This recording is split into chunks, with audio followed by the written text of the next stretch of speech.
RJDയും കോൺഗ്രസും ചേർന്നുള്ള മഹാസഖ്യം തകർത്ത് ഇന്നലെയാണ് മുഖ്യമന്ത്രി സ്ഥാനം നിതീഷ് കുമാർ രാജിവെച്ചത്.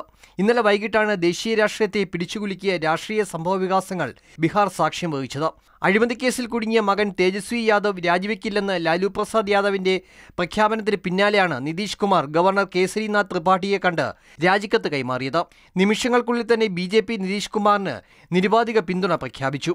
രാത്രി 10 മണിയോടെ ഗവർണറെ കണ്ട് പിന്തുണ അടങ്ങുന്ന കത്ത് കൈമാറി.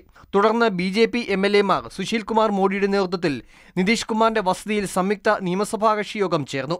നിതീഷിനെ നേതാവായി തെരഞ്ഞെടുത്ത യോഗം പിന്നീട് ഗവർണറെ കണ്ട് സർക്കാർ രൂപീകരിക്കാൻ അവകാശവാദം ഉന്നയിച്ചു.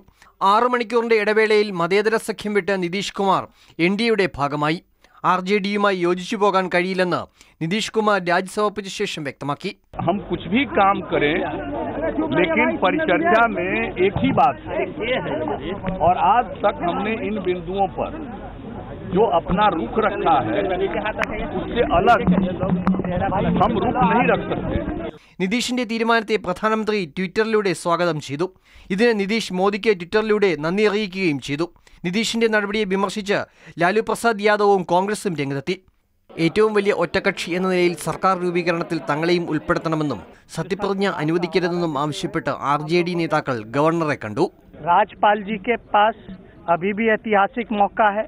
वो मौका संविधान की रक्षा का है और संविधान का रक्षा अगर वो करते हैं तो उनको बिहार की जनता नहीं बल्कि देश की जनता याद करने का काम करेगी. 2013 ഗുജറാത്ത് മുഖ്യമന്ത്രിയായിരുന്ന നരേന്ദ്രമോദിയെ പ്രധാനമന്ത്രി സ്ഥാനാർത്ഥിയാക്കാനുള്ള തീരുമാനത്തിൽ പ്രതിഷേധിച്ചാണ് BJPയുമായുള്ള ബന്ധം നിതീഷ് കുമാർ വേർപെടുത്തിയത്.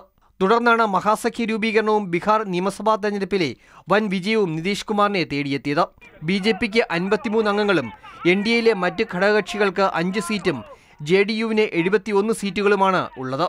മാതൃഭൂമി ന്യൂസ്, ഡൽഹി.